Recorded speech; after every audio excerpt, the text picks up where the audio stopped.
Hey everybody, welcome back to Mead Monday on the Mead Masters Guild. I'm here with my good friend and official Mead maiden, Courtney. Hey everyone, how you doing? And this week we're drinking with Mr. Pink. Stay tuned.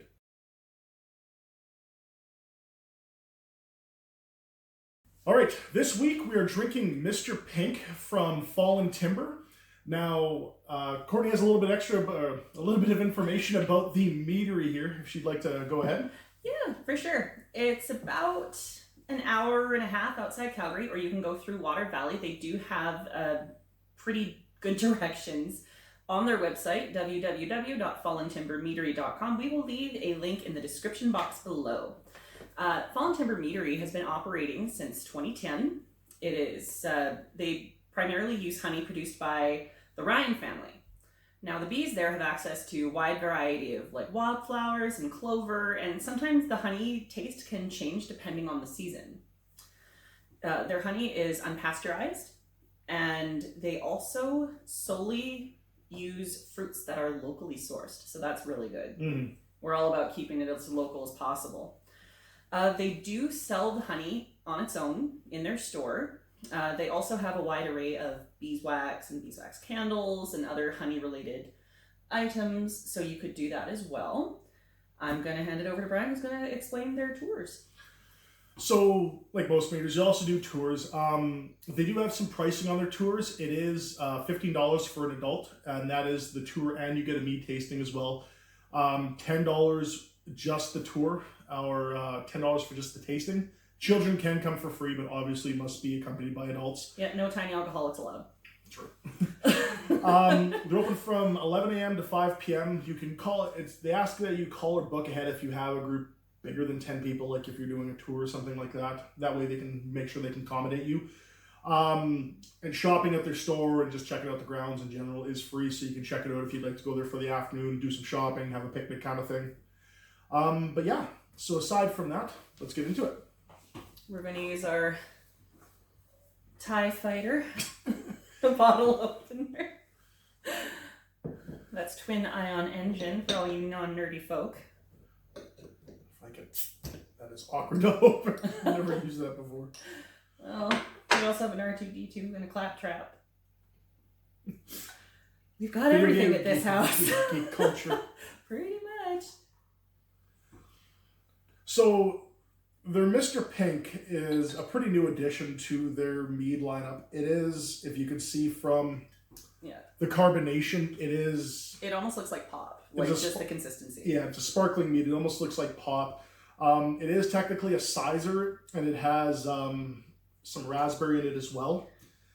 Very aromatic. This is definitely something, like I've had this before, but this is definitely something you'd want to have on a hot summer day as it is now. Just kind of Could you imagine this floating like some frozen raspberries in there? Oh, that'd be really good.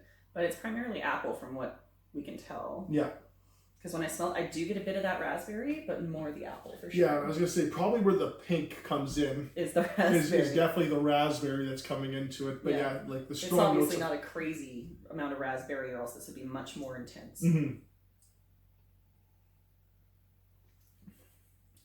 Oh, that is good. It is. You definitely, like, the apple is the first thing that definitely comes out. It's very crisp apple. Yeah, and it's the aftertaste of raspberry. Yeah. As it lingers a little bit. It's light. It's very light. It has a similar feel in your mouth to like a sparkling white wine. Yeah. Legs on it are pretty much non-existent. Non-existent. Like, it runs quick. Again, the carbonation, the light of it. It's not.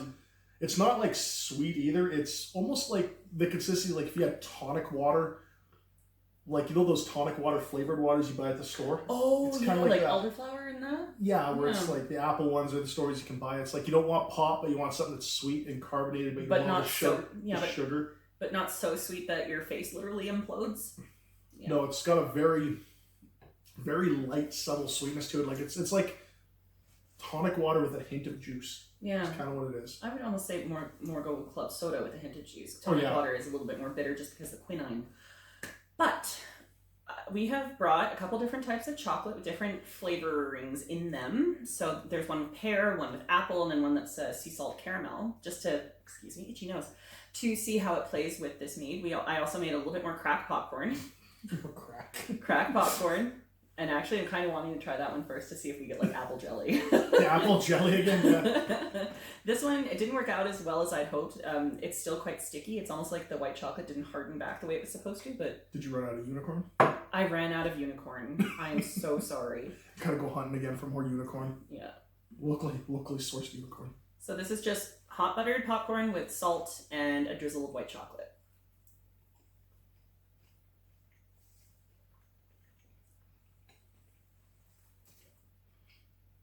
Almost cuts the chocolate taste down and brings out the butter.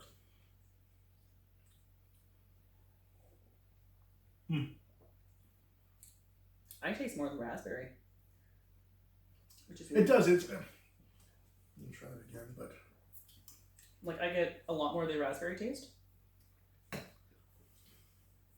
Okay, yeah, I see it. Like personally, it's all up to your own personal experiences. So, I believe that one is the sea salt. So I'll just move this one over and we'll take our square. Yep, this looks like the sea salt caramel. And milk chocolate. Chocolate. Oh my god. That's just good on its own. It's got little crunchy bits of the sea salt in it. Same thing, I'm tasting more raspberry in it. Yeah, it's really bringing out that raspberry. It's like, yeah, it's like the total switch. That crisp apple in the end is gone down and the raspberry's gone completely up. Okay. Next, we have, this is the New Zealand Artisan Collection from Whittaker's. Good. This is Hawke's Bay Braeburn apple with vanilla. And you can actually see on the back of it little bits of apple embedded into the white chocolate. And you can see the little vanilla bean pieces. So I'm excited to try this one. We're trying to conserve our mead as much as we can because we have a special treat after. Oh my god. That chocolate's freaking great. This is probably going to kick the apple up a notch. Or 5. It tastes like an apple salad. Like you got like a bunch of different apples in there and it's like a salad. That is weird. Sorry, the chocolate went down the wrong tube. Yeah, it's like that. It's like crisp, fresh apple juice. Yeah, it's like almost crab apple-y because it's not as sickeningly sweet as regular apple juice. I'm tasting like the apple. I'm tasting pear. It's like a crisp fruit salad. It's really good. Oh my god, that is awesome. And the last one we have here from the New Zealand Artisan Collection is Nelson pear and Manuka honey and milk chocolate. So if anybody's not had Manuka honey, it is definitely a lot different than what you expect. It's darkly amber and it's got a very strong taste to it, but very good. Oh, I really taste that pear. Holy crap. Well, yeah, there's...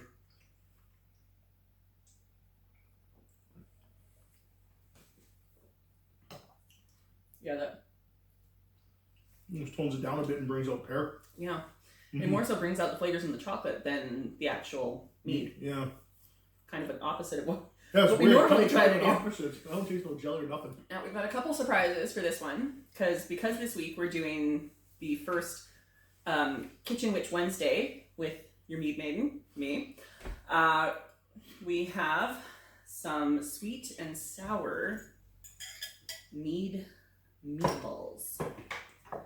Now they're pork meatballs, and yeah, we use apricot jelly in the glaze, and they turned out phenomenal. Oh, absolutely. Yeah, not too much because we still need some for our last. Oh yes. Yep. Good. All right, so let's take our meatball and glaze. Cheers. Cheers.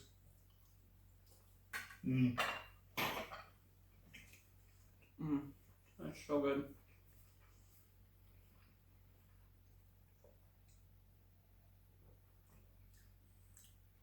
Now I really taste the apple.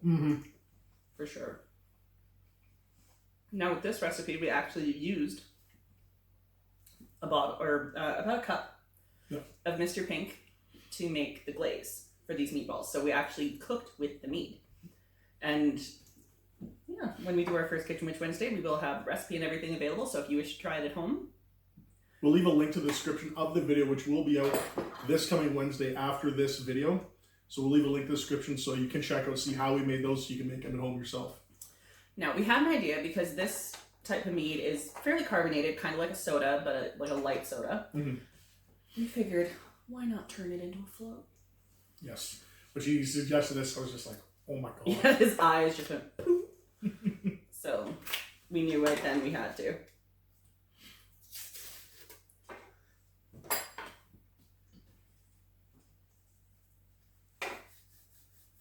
Oh god. It's like, sorry, the opening of this glass. the glass is not that big. Get ready to, you know, potentially Have a volcano. Have a volcano. Because anybody that's made a float before knows that the carbonation hits that ice cream and everything kind of goes tits up. Up in the rhubarb, son. Tits up in the rhubarb, bud. And it's carbonating just like you would expect a float to. Yeah, it looks amazing. I am so excited to try this. I'm just going to put a little bit more Mr. Pink in mine. Yeah, it's got the solid foam bubbles at the top. Mm-hmm. Do we have an extra spoon for me? I just got a fork. Oh, I'm sorry. It's like I'm good at glazing. Well, cheers. Cheers. Oh my god. That is so good. Absolutely. Like, that's just regular, like, vanilla Haagen-Dazs. Yeah, there's ice nothing cream. crazy about it other than the fact that it's better quality than, you know, the giant tubs. But yeah, no, it's not that super sweet sugary like you would with pop, but you can definitely taste the apple and the raspberry, and the color of it comes out on a mead float. Mm-hmm. Oh my god. That turned out so good. Mm-hmm. That was definitely a win. So I don't think we're going to be able to do the mead horn today. Yeah, I we know. don't have enough left. We don't, unfortunately, they don't make these in full-size bottles. These are more single servings or share in small quantities. Yeah, they're 500 mils, so 2 cups if you're getting really, really technical. Yeah.